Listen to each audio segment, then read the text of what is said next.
Welcome back to Atlanta, everybody, and NASCAR Sprint Cup's final practice. After this practice session, of course, you can keep it right here on Speed for the Camping World Truck Series race. A lot of good stuff going on down here at Atlanta. Without further ado, let's get you back down into the garage area and check back in with Mr. Hermie Sadler. Hermie? Well, thank you, JR. A quick turnaround for these guys. I spoke with Carl Edwards, driver of the Affleck Ford Fusion. He said, I like my race car. I was disappointed with our qualifying run, qualified 29th, but he really likes his car. He said, it seems like we're slipping and sliding around a lot, but when I get around other cars, I've got more grip than others. They're going to just use the next practice to try 2 different shot combinations, JR. But Carl Edwards, very happy with his race car. Hermie, thanks a lot. And quickly, Randy Pemberton, what do you look for in this practice session? Well, we got to look at the tires, see how they work out, and I think that's the biggest thing. Just checking the tires. We're going to see some long runs here in this practice session. Always means a lot where the rubber hits the road. Let's now send it up to the broadcast booth and check in with a good friend, Mike Joy, as we get ready for the final Sprint Cup practice session before racing at Atlanta.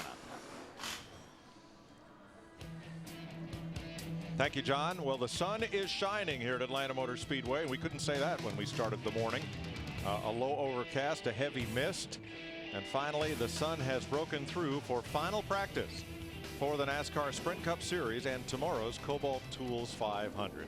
Hi, everybody. Welcome back. Seems like we just left or never left. Well, that was 10 minutes ago. The last session ended as the schedule is somewhat shortened due to the rain early this morning and more just a mist. I don't know if the track ever got really hosed down. No, they actually, I don't think they ever used the jet dryers. No. I think they just used the pace cars and the trucks, safety trucks, and kept the track dry. And yeah, we didn't have any rain. So now you have a normal final practice session. Yeah, well, that little test session we had right there, it was a good thing. Okay. We can go in with our engineers and our crew chief and debrief a little bit, and they can look at tire pressures, what do we get for buildups and things of that nature, little items that they'll be able to use in the race tomorrow. So anytime you can get on the racetrack and get a few laps, you always learn something. And I'd be willing to bet when this practice starts, we may not have everybody out there ready because practice just ended about 10 minutes ago, and it's going to take a little bit to implement what we learned in that first practice and what we've talked about in the front of the hauler. So it may be about 10 minutes into this practice before you're ready to get back out there.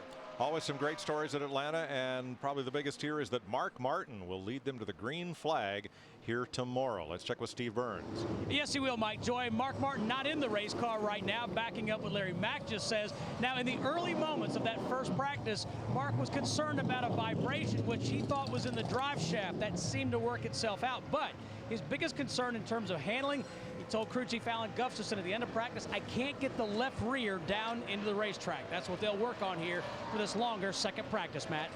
Steve, 2 of the fastest Fords and fastest cars in the first session, the 16 of Greg Biffle and the 99 of Carl Edwards, both have already backed out of their garage stalls and headed out for this practice session. Behind me, the 48 of Jimmie Johnson, who's had a strong run here in the past. The past 5 races, 4 finishes of second or better. Struggled a little bit in the first session. A brief debrief with crew chief Chad Canals. Canals said they felt like they were about 3/10 off of where they needed to be. Johnson said the car was on the loose side, so some changes being made now to this 48 machine and get ready to go out in this final practice to see exactly what they have. They'll start 7th tomorrow. But this group, they do such a phenomenal job of finding what they're looking for. They struggled yesterday in practice. I mean, they made one little run at the end of practice, barely got inside the top 15. They were well down the chart, but they put a few changes into that car. Like Matt said, they went out and qualified 7th. I'll guarantee you they'll find what they're looking for before this race starts tomorrow. Yeah, I actually struggled here last year. Hadn't had a late, you got a lucky dog, got a late caution, put 4 tires on, drove by a bunch of cars, finished second. But yeah, it wasn't one of their best performances. It just was a great result, though. And who can forget the great battle, last lap battle that Jimmy had with this man, Carl Edwards. Yeah, that was exciting. Just didn't think Carl, you know, that was in 05, I think it was. And I just didn't think Carl, he was driving his car so hard and he was sliding all over the place, a lot like he is right now. And I was convinced he just worn out his right rear tire and he didn't have the grip to get it done. But he threw that thing in on the outside in the 3rd and 4th turn, slipped around Jimmie Johnson to win the race. You know, we talk a lot historically about the 1-2 finishes of Richard Petty and David Pearson. And there were a lot of them, I think almost 60 or so. We'll double check that. But I think as the years go by, people are going to start toting up the epic last lap battles between Jimmie Johnson and Carl Edwards. I mean, we've already had a few. Had a lot of them last year. Yeah. Kansas comes to mind, where Right. Carl drove it in there and hit the wall in 3 and 4 right here in the fall. So there was several just last year.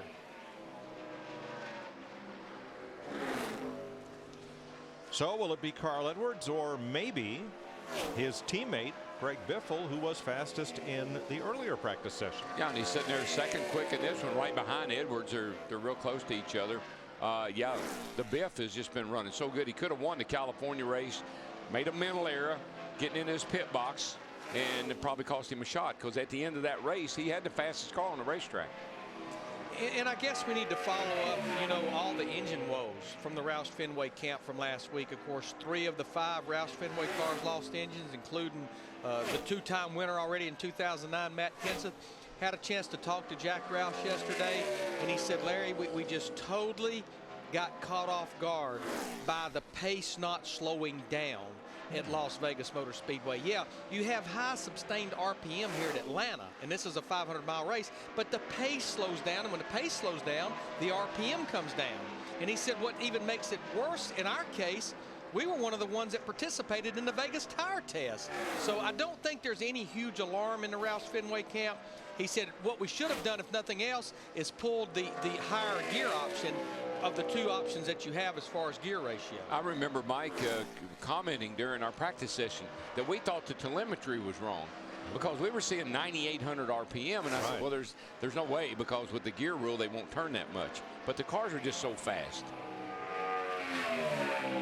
Let's check in on another of the Roush Fenway drivers. Here's Steve. Mike, Jamie McMurray has a great starting position tomorrow. You go off 3rd. Jamie, how was the car in the first practice? I know it was brief, but what do you guys want to accomplish in this session? Well, it didn't drive very good, but I went over and I looked at our lap times, and they seem to be about as good as anybody. So we're just going to try to make the car drive better now and kind of get a better feel. I always forget how slick the seams are when you come to Atlanta. As the tires wore on, it was hard to stay off of those seams. So Donnie and Derek are just trying to make it to where it just is a little bit more comfortable to me, and hopefully a little bit of speed will come with that, but it's really slick. Are you feeling better? We know you didn't feel good last weekend in Vegas. I feel way better. I still feel sick, but I've actually got to where I can breathe now, and I don't have such a bad cough. It's tough when you get out there because the vibrations of the car kind of tickle your chest, and it creates more of a cough. And when you put all the seat belts on, you can't get a deep enough breath to really get a good cough out. So I feel a lot better, though. All right, good luck. Thanks, Jamie. And what he's talking about as far as the racetrack goes, when the track is paved, it's done in in strips. And as time goes by, it kind of opens up that crack. And in these areas right here, particularly off of turn 2 over there, they put tar or some kind of sealer down in those cracks to keep the moisture out when it gets hot. And that's why when the track gets hot, it becomes a bear to drive on. That stuff kind of comes to the surface. And man, sometimes you'll be going through a corner feeling good, and you'll hit one of those cracks and that sealer, and your car will absolutely jump out from under you just like you blew a tire out. You can see those strips as we go around the track, and they're more, I think, if we stay in Dale Jr.'s car here, we're going down turn 1 now. You see how they just, here's one right there. There's a big one right to the right of his car. But off of turn 2 right here, you see that real black strip out there, right there? That one particular strip will absolutely set your car free and just take off and hit the fence. It's a tough spot right there on this racetrack. And you can see right here, he's turning about 9,400 RPMs. I guarantee you, if he made a 30-lap run, a fuel run here is about 50 to 54 laps, that high RPM would be much lower than that because the pace would slow down. Well, I tell you, he's edging right on up there to 9,500. That's a lot of RPM for 500 laps, or 500 miles.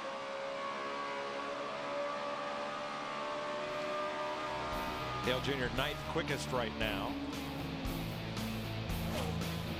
Carl Edwards and Greg Biffle pace practice.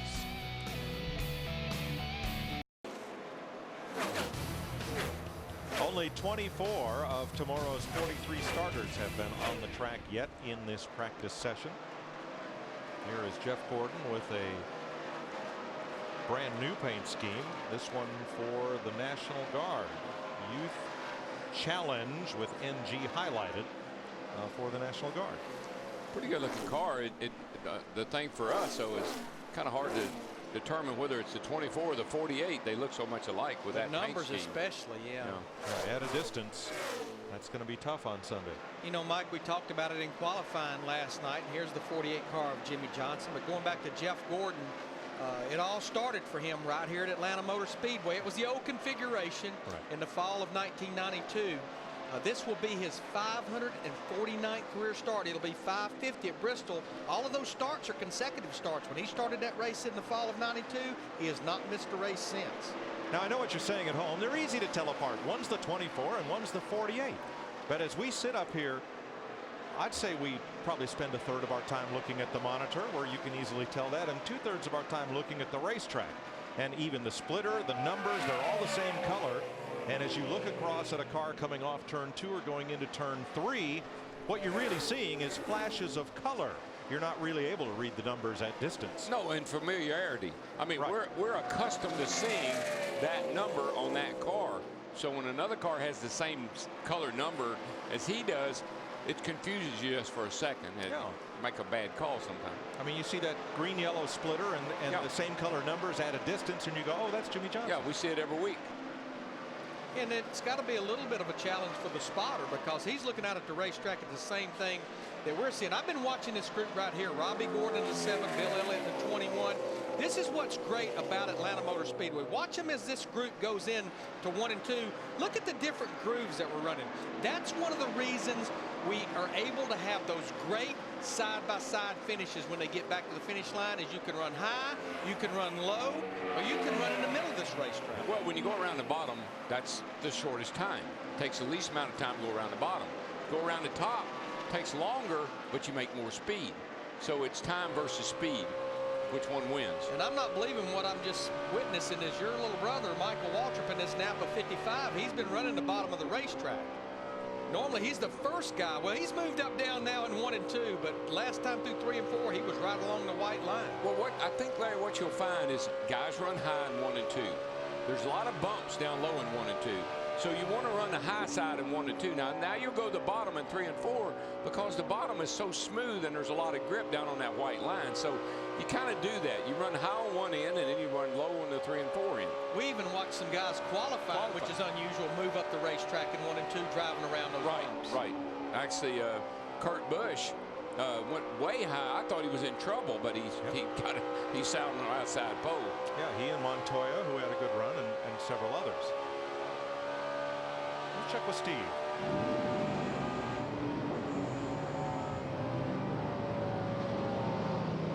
The report on Greg Biffle, he's just pulled back into the garage. He said before he went out, I like it, but it's unpredictable. As Greg pulled back in, he said, whatever we just did, that didn't work. Let's undo that. And you can't race that way. You can't have a car that you're not. You got to know that car is going to do the same thing every lap. So when you got one that all of a sudden hits one of those cracks like we were talking about, and it jumps sideways with you, and it just scares you to death, you can't live with that. No, in Biffle's car in the first practice, watching it, it was jumping loose in transition from being off the throttle to getting back on the throttle, and sometimes the car jumped out on him, sometimes not. Yeah, and you got a 500-mile race here. It's going to take 3.5, 4 hours. I mean, halfway through that race, latter part of that race, you get a little bit behind on your steering, you're out of here. Carl Edwards fastest, Kasey Kahne and Kurt Busch now numbers 2 and 3.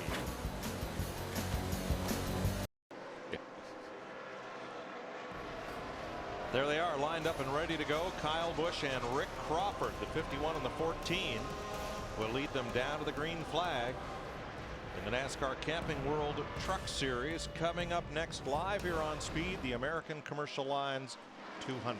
I know they may be ready to engrave that trophy to Kyle Busch, but I'd keep a close watch on that little 2 truck right there, Mr. Kevin Harvick. Yeah, and don't forget that little 30 truck either, because he's won, like, I don't know what, 3 or 4 races in a row on some of these 1.5-mile tracks. That's coming up in just a little while here on Speed. Matt? Mike, now we updated earlier that in qualifying, Carl Edwards was tight. He was tight in the abbreviated first session, and he says the car is still tight. Much more manageable, though, during this practice session. Very confident where they stand right now with their package, and it shows on the stopwatch. Very fast. You know, tight is okay, as long as it's not pushing. Tight is good because you're tugging left all the time, and that's going to allow you to go really fast. You go down into turn 1 or 3, either one, and you got a good tight race car, you can drive that thing in there and it doesn't do it. Goes right to the bottom and you're tugging on the wheel, and you can pick the throttle up and you can really make good time with a nice snug race car. That's ideal.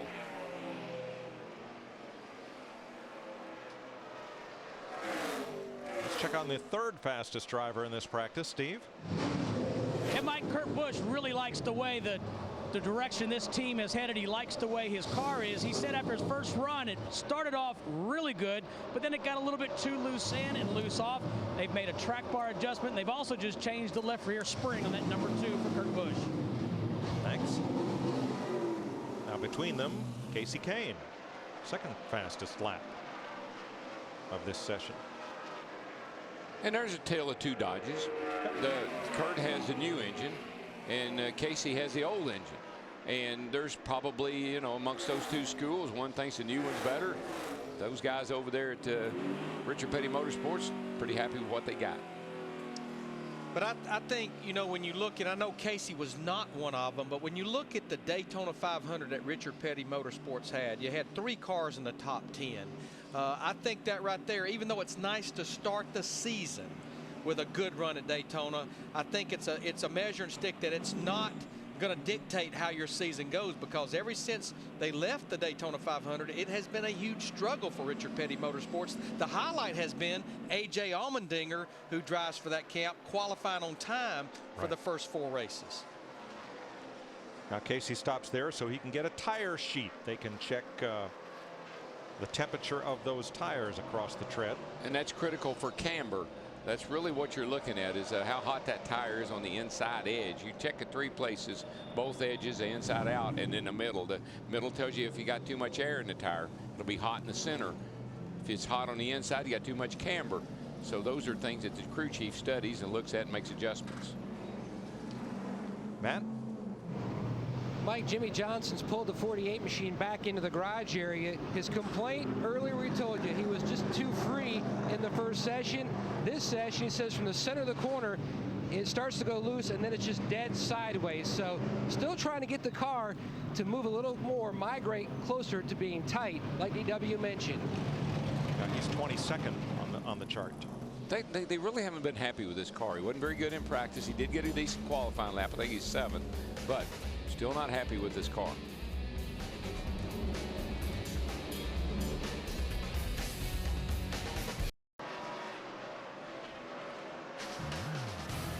Jamie McMurray, 4th fastest in this session. You know, one of the things about the bump stops, a driver has to know when he calls the car to do something erratic by driving it in too hard and slamming it down on those bump stops, and when the car needs some sort of an adjustment. I really think that's a thing that some drivers have learned to live with. They drive it in there too hard, it gets a little bit loose sideways, they say, oh, we got to work on it. Others realize that, well, if I hadn't driven it in quite so hard and eased it in the corner a little bit better, the car would be okay. So I think that's a driver thing in some cases based on these old bump stops that they're trying to use. Let's have a look at the telemetry from Jamie McMurray compared to what we saw from Dale Jr. He's topping out at about 9,200 RPM. We were seeing 95 on Dale Jr. there a little bit ago.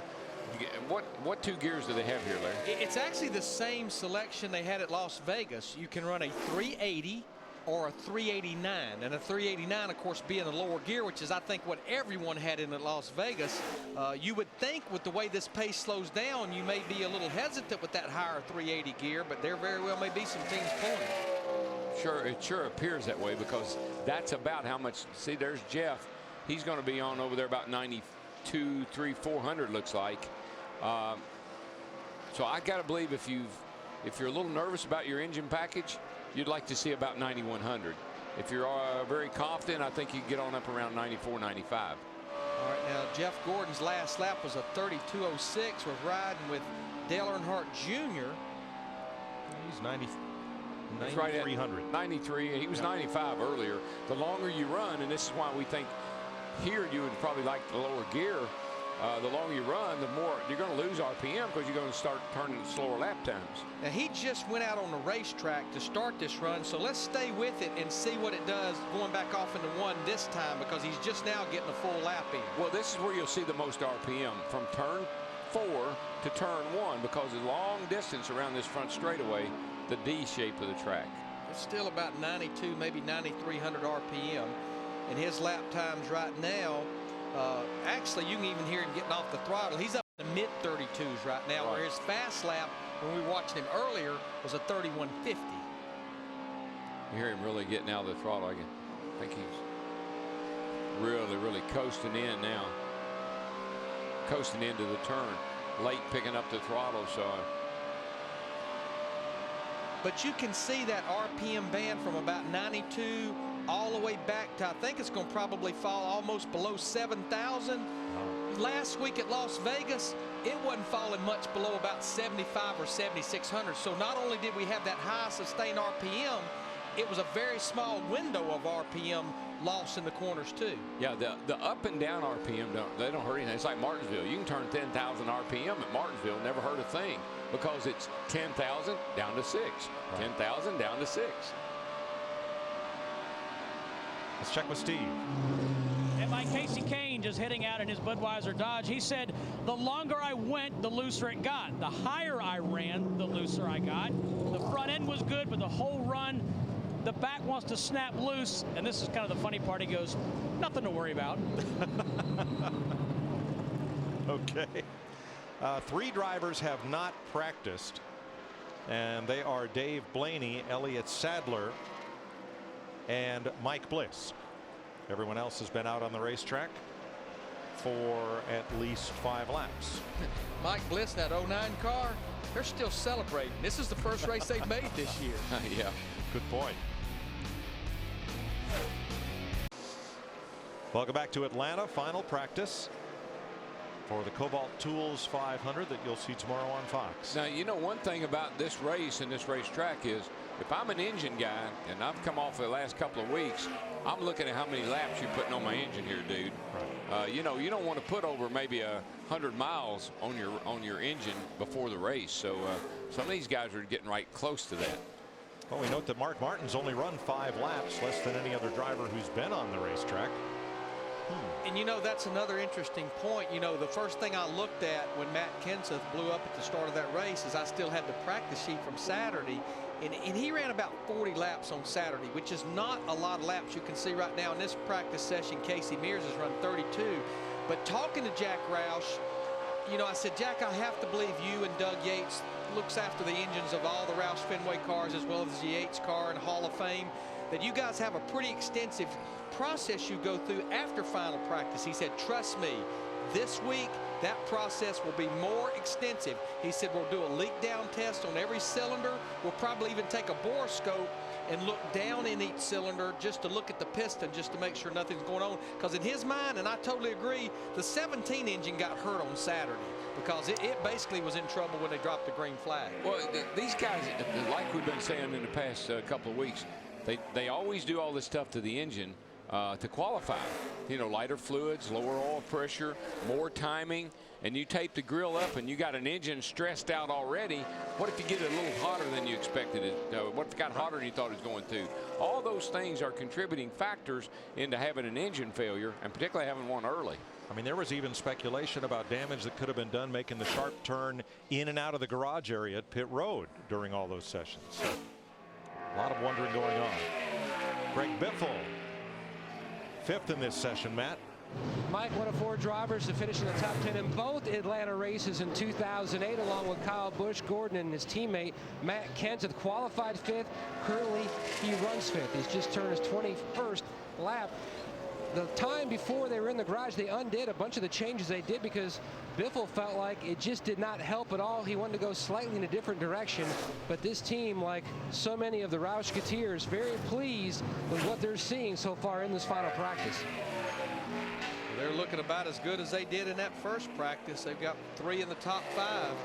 Now, as we continue engine discussion, when you think back to the last 2 weeks, Toyota has not really had issues in the race, but they've had issues in practice, including Scott Speed last week. I think we had 4 of about 5 Toyotas from Michael Waltrip Racing and Red Bull Racing had to change engines prior to the race, had to go to the rear of the field. At first, Toyota TRD out of Costa Mesa thought that there was a coating coming off of the lifter, getting on the camshaft and wiping the front lobes of the camshaft. But I think they went a little deeper than that. Talked to Lee White yesterday with TRD, and he said that the changes they've made for here, and I think this is a critical weekend to make sure they've solved this problem, is they've went to a little heavier viscosity oil. They've changed the way they get oil to the front side of the camshaft. Plus, I think they've made a change with the oil pump, which tells me more oil pressure. Read my lips. It's old school, okay? Yeah. And everybody does everything on best case scenario.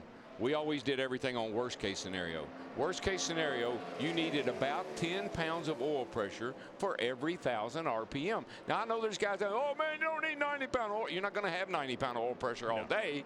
And if you run that lighter oil, it even makes more sense. So I think these guys got themselves fooled by dropping that oil pressure down in these engines. But I think if Toyota makes it through all these practices and everything looks good, I think you're going to feel good about what they've done, the changes they've made. Steve? Mike, David Stremmy's in the garage, and he just told the crew the cars was really good to start off in the run. He said, but as we went, I got a little bit loose in. He goes, then trying to get through the center of the corner, I got a little bit tight, which made it tough to turn. They're going to change rear springs on this 12 for David Stremme. The other thing, and interesting, he just told the crew, crew chief Roy McCauley, as we get going longer in this run, keep giving me my lap times, because to me, that this place is a lot like Darlington.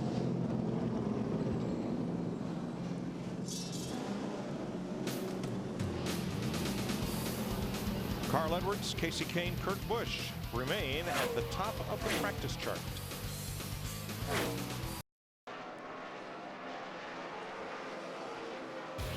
Tomorrow on Speed, NASCAR Race Day rolls into Hot Atlanta. Racing on a razor's edge, and only one pre-race show can set the stage. NASCAR Race Day, built by the Home Depot. Live coverage begins tomorrow at 11:30 a.m. Eastern. NASCAR on Speed. Be there. Following up a little bit on what Steve reported from the garage, the reason a driver wants his lap times here is every lap is because you didn't, and why he's saying it's like Darlington. That's Juan Pablo tied off the corner. Just like Darlington, you slow down every lap.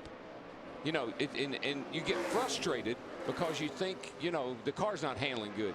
But what you've got to do is take your lap. Ooh, what happened there? It's a D-Dido. Yeah. You got to look at your average lap times compared to the other guys. Wow.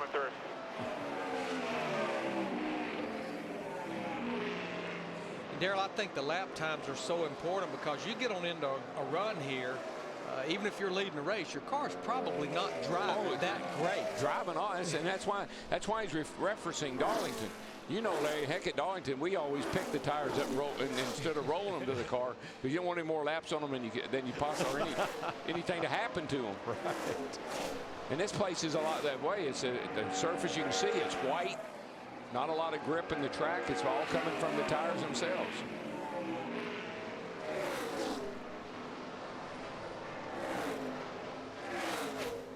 Tony back in 34th. Took me a long time to find him right there. Yeah, I've been a little surprised by that, too. Hadn't been all that fast. He's really not run a lot of laps in this practice session. He just completed 14 laps. Right now, Eric Almirola's completed the most laps of 38, as well as Casey Mears in the 07. I can see why he hadn't run a lot of laps if it's going to act like that. He looks like he's coming back in again. Got his hands full. Rudeman, 23rd. He's run 7 laps. David qualified 18th. Of course, with the runs he's been having here of late. He finished 12th at Daytona, 14th at Fontana, 4th at Las Vegas, and 5th in the points right now. How about our pole sitter, Steve? Mike, they're doing a lot of work to this number 5 for Mark Martin. You heard Matt talk about teams undoing adjustments. Well, the same happens, or is happening on the 5 here. After the first run, Mark had them adjust nose weight. He also said, I really regret adjusting the trailing arms. After this most recent run, Mark said it was way too loose getting in. Feels like it's snatching the left front of my race car. And Larry, what's the one thing that's changed since that earlier practice? Just exactly what we talked about. The sun is coming out, the track is heating up. And so now you've got to, okay, let's undo all those things we did when the track felt better and we were handling pretty good and go back to something that we know might work in a hot condition. Because it's supposed to be warm and sunny here 78 tomorrow. 70s. Yeah. But the couple of things it sounds like they're working with, he talked about moving the trailing arms. At the front of the trailing arms, you actually have where they mount on the chassis a selection of holes. When you put them down, that helps the back of the car stay under Mark when he's under acceleration. When you move them up, it'll free the car up. Now, nose weight, you can actually move the lead that's in the frame rail, the ballast. And normally if a car's loose, you'll put more nose weight in the car. If the car's tight, you'll pull some out, move it to the back. But remember, with 19 gallons of fuel in the fuel tank on into a run, you're going to gain a lot of nose weight. So that's one reason you try to start with it back when the car's full of fuel. See, my old buddy here, he's an old-timey car owner, old-timey crew chief. He said lead. Yeah. That'd be like me saying they put film in your camera. They don't use much lead anymore. It's more like tungsten. Yeah. Which, best I can tell, buying a little bit of this stuff for Brandon's UARE car, lead is about 1/10 of the cost of tungsten. That's right. So you use tungsten because? It's more heavier, yeah. So you need less of it. Same size piece of tungsten would weigh a lot more than the same size piece of lead. So you can do more with it. You can move it around easier. Watch David Reagan here. Listen to David Reagan here.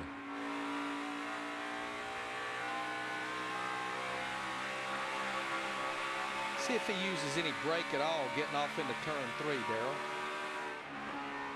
Yep, lays that foot against it just for a minute. Everybody left foot brakes and got to play with that throttle. You're going to touch that brake. I don't care whether you push it down or not. You're going to touch it every lap. He even had to come back out of the throttle when he got up on the straightaway against the wall. But just listen to that poor old engine. I mean, that thing is just singing a song.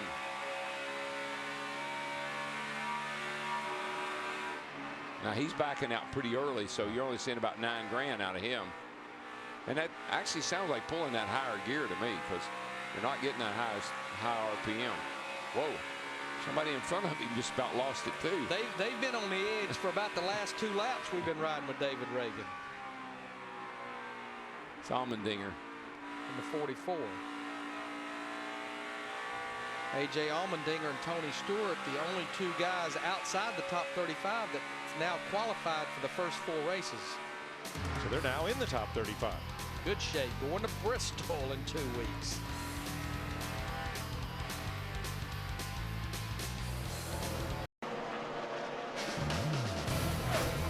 Best 5-lap average, and Carl Edwards and Greg Biffle top that chart to, I think, no surprise. But look at Kevin Harvick up there with Jamie Mack and Marcus Ambrose. Yeah, Kevin doesn't have a fast lap, but he looks good as far as a 5-lap average run. All right, let's check with Matt. Denny Hamlin, currently 6th fastest, talking to Chris Spider-Gill and the car chief. So are you going to go out and run, and if so, how many more laps do you think you're going to put on this motor for this session? We're going to try to limit it. I think we're going to make one more run. That's about it. Our FedEx Crown Toyota was strong all day. First practice and second, so pretty optimistic. We qualified way better than what we usually do, so I'm pretty excited about the weekend. I think we got something for them. What do you like best about the feel that you're getting back from this race car? Well, I mean, the ability to hold the bottom and the car keeps turning and still has good bite off. That's what everyone looks for, but can't always seem to find it. And with this tire we have this weekend, it's extremely hard to get a grip on it. So, you know, we got it as good as what I think we can get it for this tire. All right, thank you. One reason they want to limit their laps is yesterday they ran 25 laps in the practice session. They ran 16 in the first practice this morning, 19. So they're right about 60 laps right now with that 11 car. Well, here's Casey Mears, who's on no limit. He's run 42 laps. That's the most of anybody in this session. Eric Almirola has run 40. You see how close that 88 car was to the 07 when he was trying to get on pit road? That's just in practice. Be a dangerous spot come Sunday. You just won't let it go, will you?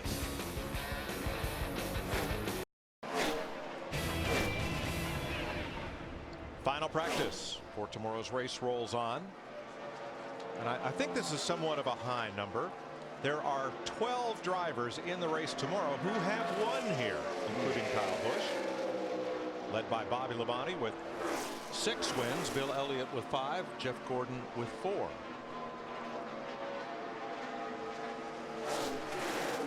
It's a guy that's running pretty good in that 47 car, Marcos Ambrose, in the little Toyota there, number 47.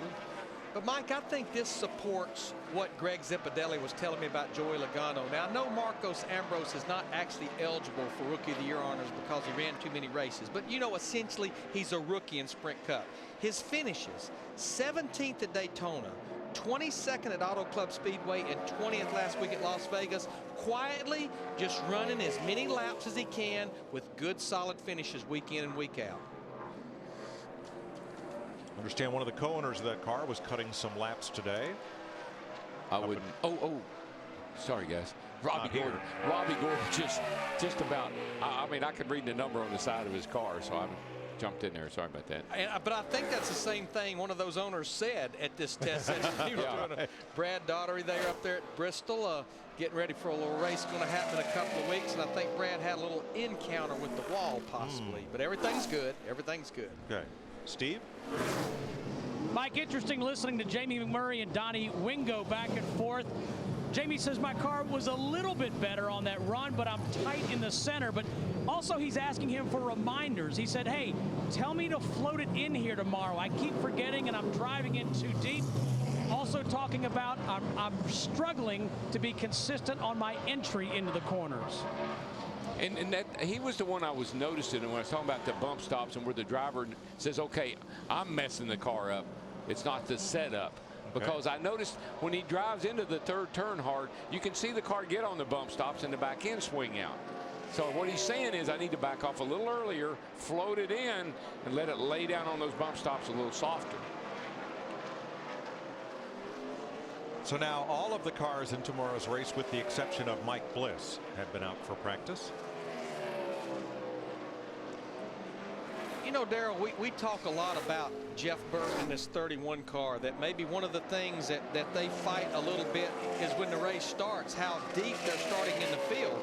And if you go back last week, he qualified 14th at Las Vegas. He stayed up there most of the day, ended up with a great finish, finishing 3rd.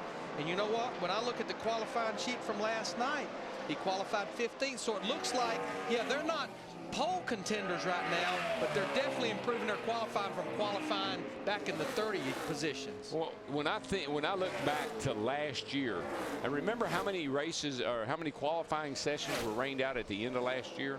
It played right into his hands because he didn't qualify well back in the 30s, but the races that were rained out, he got to start up near the front. Matter of fact, I think he started 2nd or 3rd, and he won Charlotte. Yep. So I think to me that would be a clue right there that, man, I got to get my qualifying package working better. Yeah, he was the first to tell you the rain on qualifying day didn't hurt his feelings a bit. Not a bit.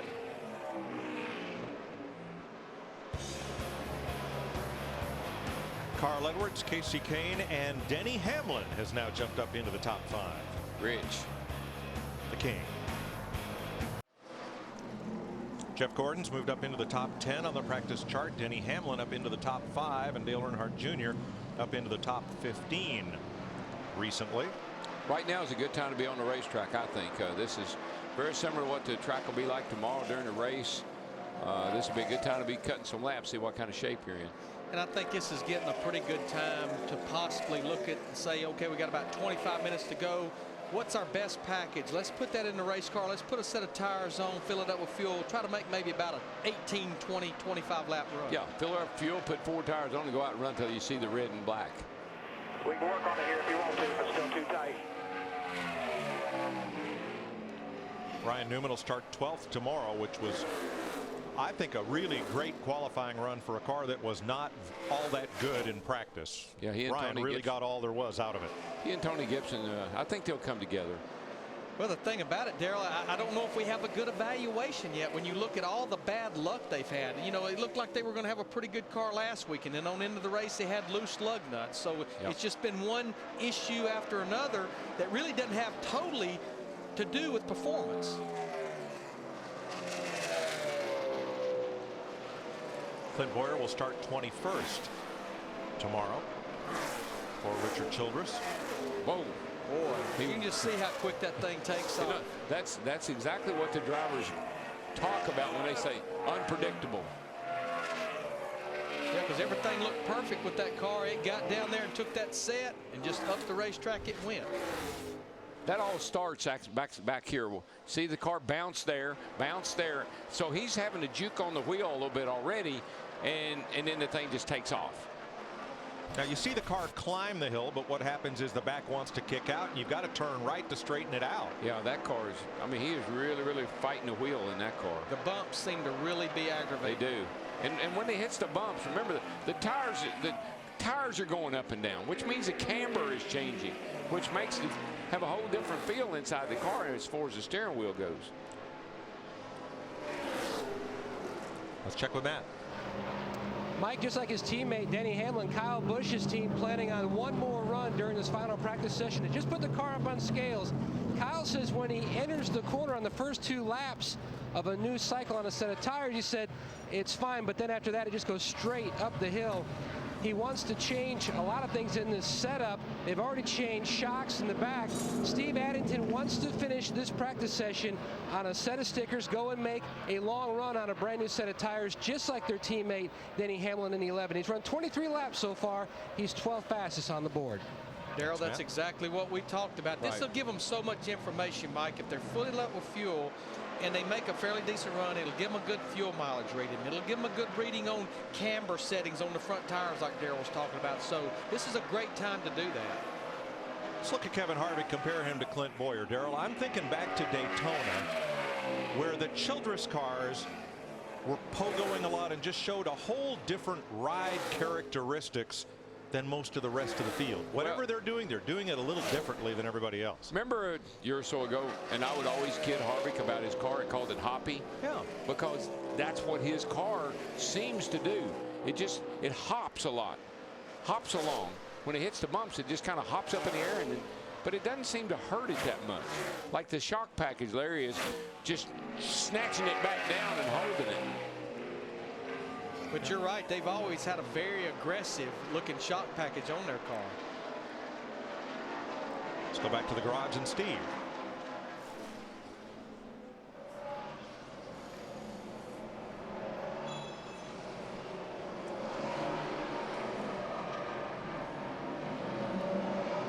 All right, we'll get back with Steve in just a little bit here as Dale Earnhardt Jr., 13th on the board, gets some work done.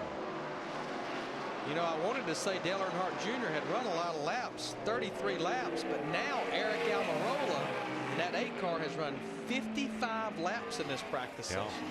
It looks to me like people are trying to run right around 40 laps. I mean, I think that must be the number that they're trying to hover around. Edwards is 43 and Kahne is 44. Most of the guys are in the 30s at this point.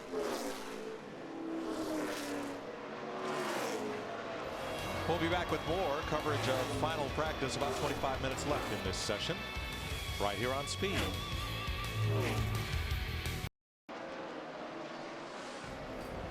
Coming up next here on Speed, the NASCAR Camping World Truck Series. Kyle Busch, Rick Crawford, and Kevin Harvick will lead them down to the green flag, so you know that one's going to be fun to watch. And I think what's going to be interesting as you see them lined up there, of course, Kyle Busch just annihilated the field at Auto Club Speedway a couple of weeks ago. Todd Bodine finished second to him. Then at Daytona, Todd Bodine won the race. Kyle Busch finished second. But I just believe, like I said a while ago, that 2-truck Kevin Harvick, I think he's loaded for bear for this race coming up. I believe his number is indicative of where he will run, to tell you the truth. And I don't think the 51 is indicative of where he's going to run. Oh, no. Maybe the 1. Oh, no. There's a look at Harvick, one of the 3 double-duty drivers. Kyle Busch debriefing with Steve Addington. We looked at the back of Kyle's car earlier and saw that little cartoon that everybody's going to have a good view at. And it's not really a painting of Kyle. What it is, there's a new NASCAR karting game for the Wii gaming console. And on Wii, when you play games, you create your own little icon. They call it a me. And you can do hair color, eye color, you know, build different things. And that's what they created. That is Kyle Busch's me on the Wii gaming console. And in my case, it would be oh me. Oh my. So if I did me, I could give myself more hair? Is that what you're telling me? Yes, you could. That's my game. All right, we'll hook you up. Steve. I'm not saying anything. Hey guys, we've been talking about these drivers and teams trying to keep up with the racetrack. Now at the beginning of this practice, Dale Earnhardt Jr. said the balance is a lot better. I'm not loose anywhere. Just moments ago, as he brought his number 88 into the garage, he said, I'm really loose. The back's not in the racetrack at all, and I'm tipping over on the right front. Ooh, you don't want to tip over. But we hear that out of him a lot. Yeah. He describes falling down, sitting on the right front, tipping over on the right front. It sounds like we hear that description a lot out of him. We really do. But Darryl, you know, with this car, when it was first introduced, the car that we're racing full time now, when it was introduced a couple of years ago, they fought the cars not turning. Everywhere we went, it's like they have worked on and worked on and worked on, making the car, getting the racetrack at the front end. Now most places we go, they fight loose, it seems like. And again, Larry, I think it's just the evolution of the car. I also think it's the evolution of the tire.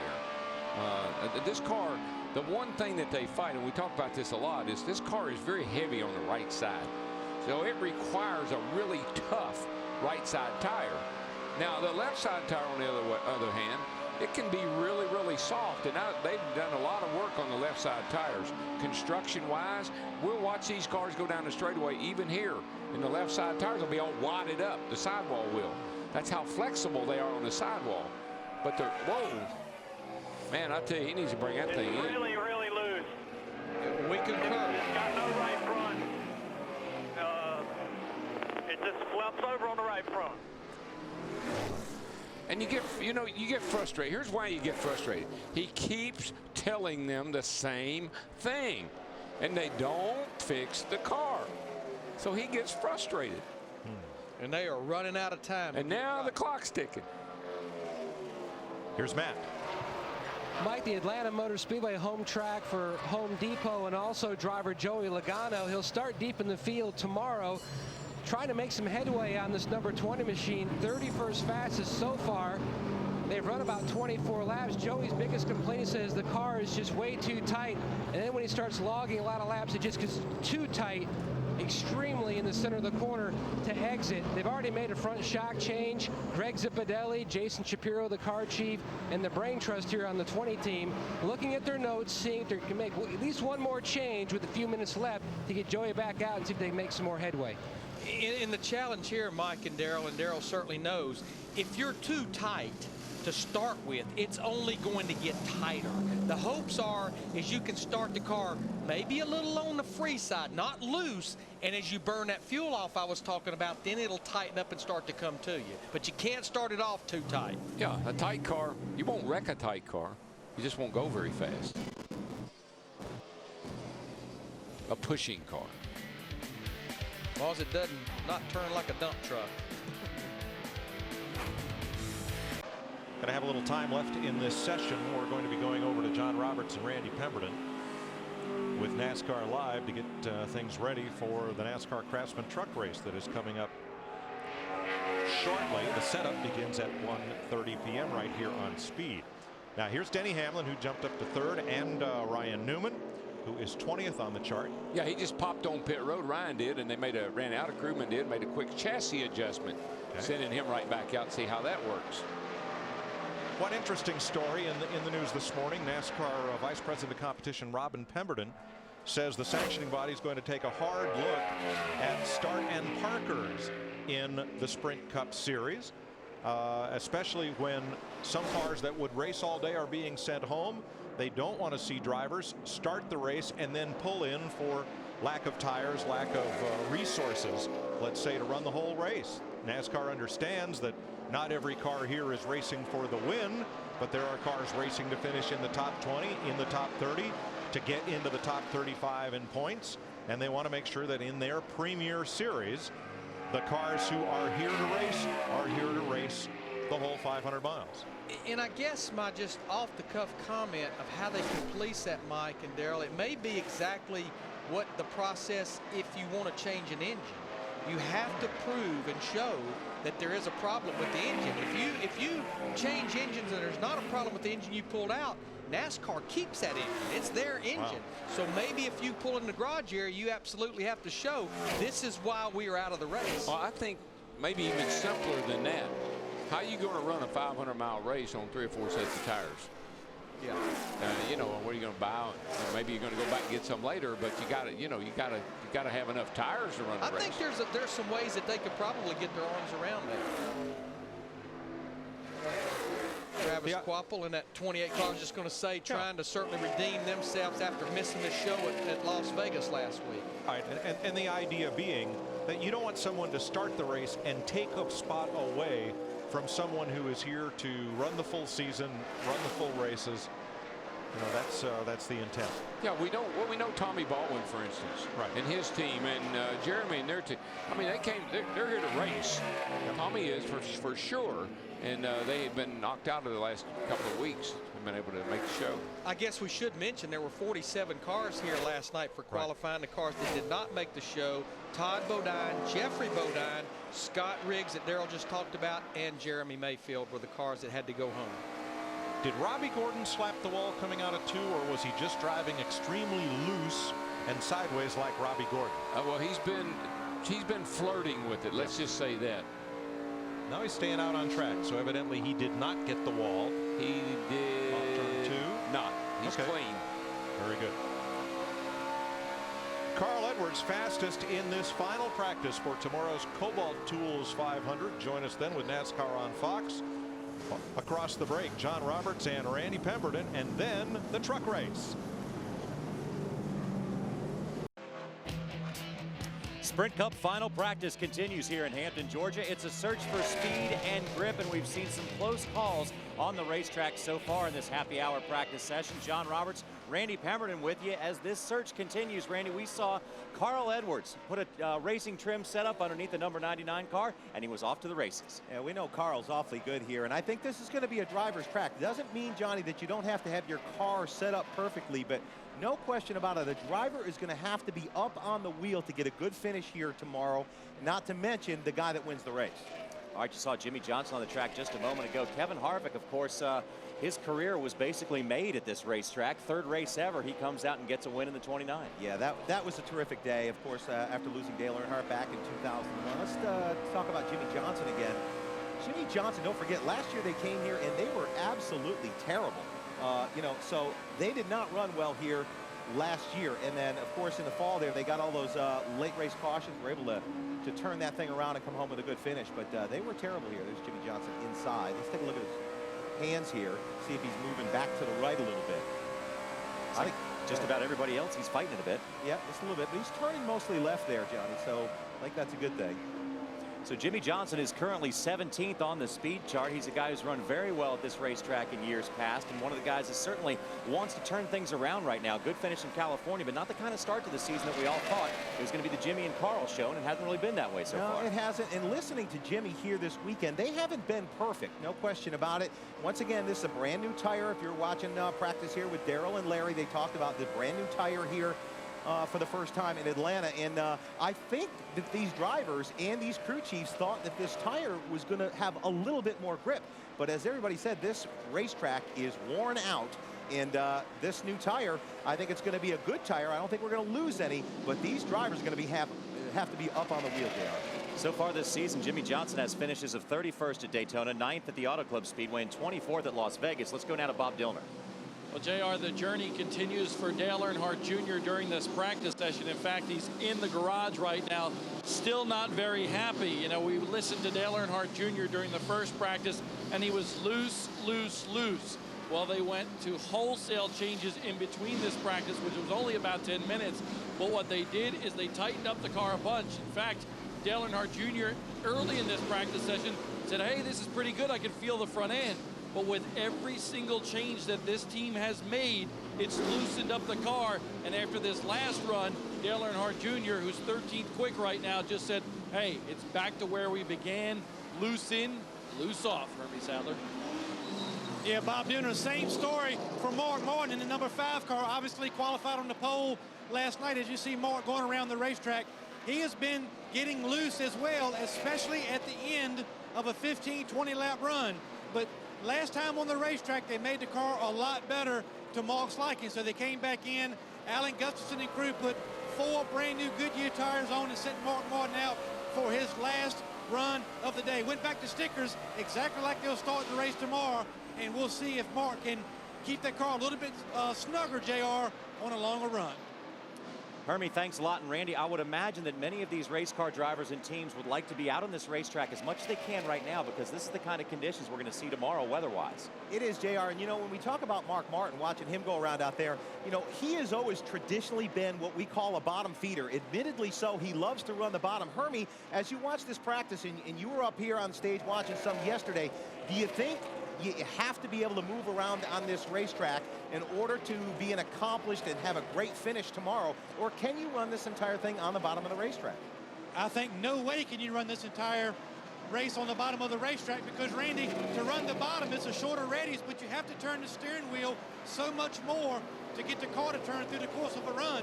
I think the biggest thing you have to be as a driver, we've got a new car, a new tire, and an old racetrack.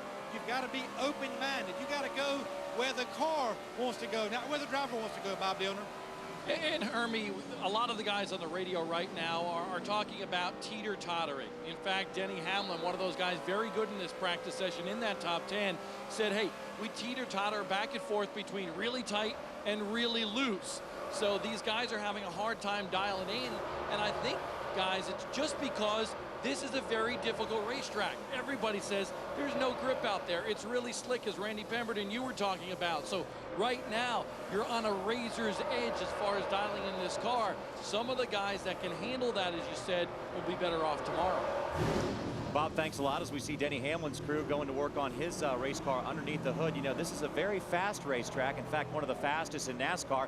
And it's tough to get on pit road, as Joey Logano found out. He was trying to practice getting down there, and Randy, looks like it's not as easy as it may seem. No, and what he did right there is not all that bad. If you're coming down pit road and you're going to change 4 tires, you want all you can get out there, because I'll tell you what, if you're having a good run here at any point in time in the race and you lose time leaving the pits, that's where the timing stops, and you lose time coming in, JR, boy, I'll tell you what, you can lose 4 or 5 seconds on a racetrack. Could be the difference between going a lap down after, if you catch a caution, or not going a lap down. And this is a rookie, Joey Logano. Of course, he's got a lot to learn, but so far this season, we've seen some of the best in the business make pit road miscues. We saw Jeff Gordon miss. We saw Dale Earnhardt Jr., Greg Biffle. I mean, those are some of the best drivers there are, period, and they've had pit trouble as well. And, you know, you wonder if the pressure of making sure that they don't leave any stone unturned is even getting to some of the drivers. They've slid through their pits a little bit.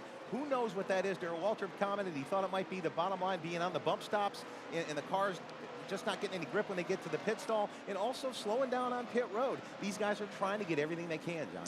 Now, Kasey Kahne, it seems wasn't too long ago that he owned these 1.5-mile racetracks. He was winning just about all of them. It's been a long time for Kasey Kahne. You got to go back to the 600 last year at Charlotte. Yeah, and I'll tell you what, you know, you look at what Kasey Kahne has done. He hasn't really run all that badly. I have to wonder if they're lacking a little bit of horsepower. It may or may not show up here on Sunday, because these cars are going to be all over the place. You're not going to see 2 and 3 wide like you did at Vegas at any point in time in the race. It'll settle out quickly. But you've noticed that the Dodges of Penske, they seem to be running very, very well. David Stremme out of nowhere is running very well. Kurt Busch has been a contender, lost a motor last week, but it doesn't seem like the 19, the 44, as well as the 9 have been able to make you know, good long runs and stay up to pace with some of these big dogs. There's 5th place on the speed chart right now, the 26, driven by Jamie McMurray. And talk about a guy, Randy, that's knocking on the door so far this year.